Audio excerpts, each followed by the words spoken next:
कडू म्हणून ज्यांना आवडत नाही ना ते सुद्धा अगदी आवडीने खातील एवढं मस्त, अजिबात 1% सुद्धा कडू होत नाही अशी ही भाजी. आता सगळ्यात आधी काय केलं आहे, मी हे कारले घेतलेले आणि त्याचे जे मागचे पुढचे शेंडे जे आहे ना ते कापून घेतलेले, शेंडा आणि बुडूक. आता याचे ना गोल गोल असे काप केलेले. आता कडू होऊ नये म्हणून ना म्हणजे सगळ्यात महत्त्वाची ही टिप्स आहे ती. आता हे सगळे ना मी कापून घेतले आणि त्याच्यातल्या जेवढ्या शक्य होईल ना तेवढ्या बिया मी अशा काढून घेतलेल्या आहे. आणि नाही काढल्या त्याही चालेल, पण जेवढ्या शक्य होईल मग त्या अशा टचटच लागत नाही खाताना, म्हणून मी जेवढ्या शक्य होईल ना तेवढ्या बिया सगळ्या अशा काढून घेतल्या. आणि हे जे सगळं आहे ना ते एका ताटामध्ये ठेवलेलं आहे.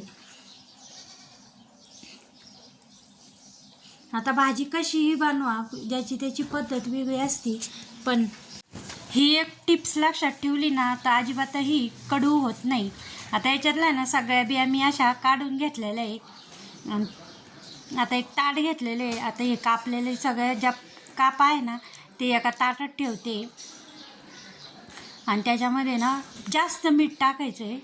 आता हे मीठ पण भाजी अजिबात मीठ जास्त होणार नाही ते का ते पाहू. आता थोडंसं मी जास्तच मीठ टाकलेलं आहे याच्यात आणि सगळ्या फोडींला आहे ना हे मीठ लावून घेतलेलं आहे. आणि त्याच्यानंतर थोडीशी हळद टाकलेली आहे.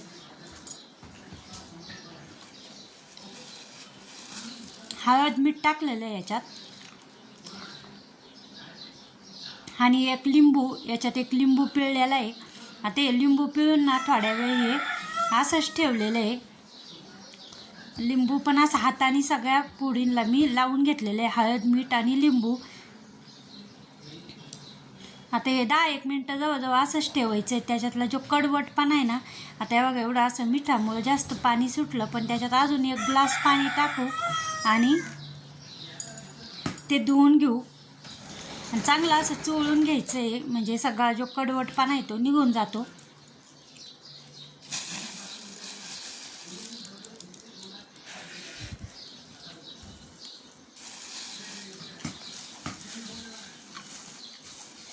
आता ह्या फोडी ना अशा पिळून घ्यायच्या हाताने.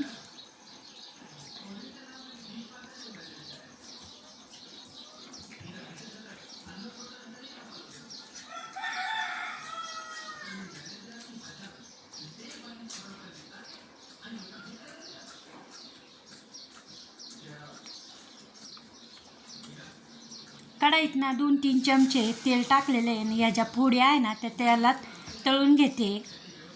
आता ही एक महत्त्वाची टिप्स आहे की हळद मीठ आणि लिंबू पिळून या फोडी थोड्या वेळ ठेवायच्या आणि कशाही कापल्या ना थोड्या वेळ ठेवायच्या हळद मीठ लावून आणि पाण्याने धुवून असं पिळून घेतलं की त्याचा जो कडवटपणा असतो ना तो जवळजवळ 50 ते 60% या ठिकाणी संपतो. म्हणजे ज्यानंतर आपण भाजी बनवायच्या आधीच. आणि बाकीचं जे कडवटपणा आहे ना तोही कसा घालवायचा ते आपण पाहू. काय टाकायचं भाजीत की ज्याने हा याचा कडवटपणा जातो.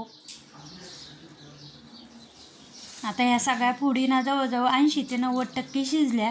आता तेच तेल घेतलं, त्याच्यात थोडीशी फोडणी दिली, थोडीशी मोहरी घेतली, ती चांगली फुलली की त्याच्यामध्ये ना आता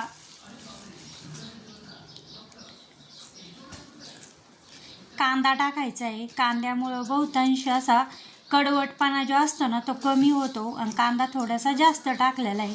आता इथं ना मी थोडासा मोठा असा कांदा कापलेला आहे. आता हा कांदा चांगला असा गुलाबी होऊन द्यायचा. त्याच्यामध्ये ना 5 ते 6 कढीपत्त्याचे पानं टाकले.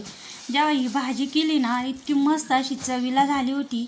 ही सगळ्यांनीच अशी आवडीने खाल्ली आणि अजिबातही 1% सुद्धा कडवट झाली नाही. आता कांदा लाल झालेला आहे. मी इकडं काय केलं आहे, शेंगदाणे भाजून घेतले, त्याचे सालं काढले आणि आता हा इकडं ठेचलेला 1 कांडी लसूण घेतला, सोलला आणि तो ठेचून घेतला. तो ठेचलेला लसूण पण मी कांद्यामध्ये टाकला. आता थोडीशी हळद आणि लाल तिखट 1.5 ते 2 चमचे लाल तिखट टाकायचं आहे. हळद टाकलेली आहे. आता आधी 1 चमचा लाल तिखट टाकलं होतं, पुन्हा अजून 1 ते 1.5 चमचा मी लाल तिखट छोटे आता तिखटचा अंदाज घेत तिथं तिखट टाकलेलं आहे.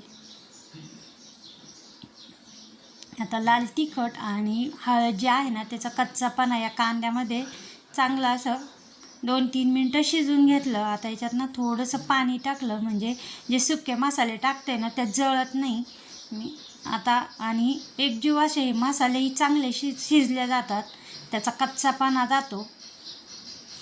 आता याच्यात ना मी 1 चमचा आपला मसाला टाकलेला आहे, काळा मसाला, कुठलाही जो असेल तो. आणि आता हे तळलेल्या ज्या पुडी आहे ना त्या टाकून घेतलेल्या आहे याच्यात.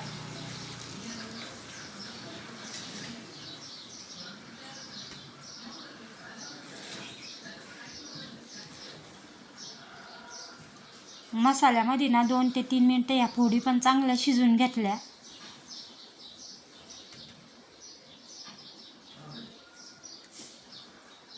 थोडंसं मीठ टाकलं. मीठ आता आपण या फोडीला लावलं होतं ते काही सगळं धुवून जात नाही, त्याचा थोडासा मिठाचा अंश असतं, म्हणून मीठ मी थोडंच टाकलेलं आहे.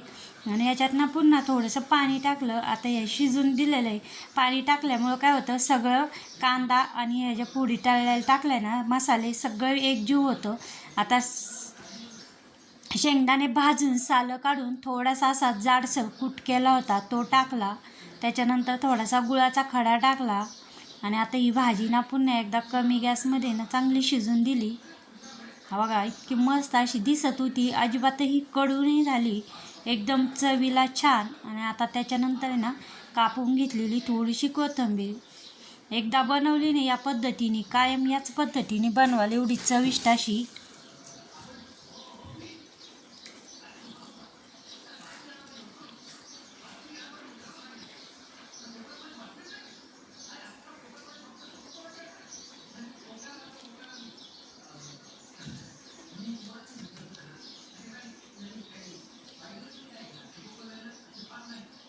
आता ही भाजी ना आता हे बघा एकदम मस्त अशी चवीला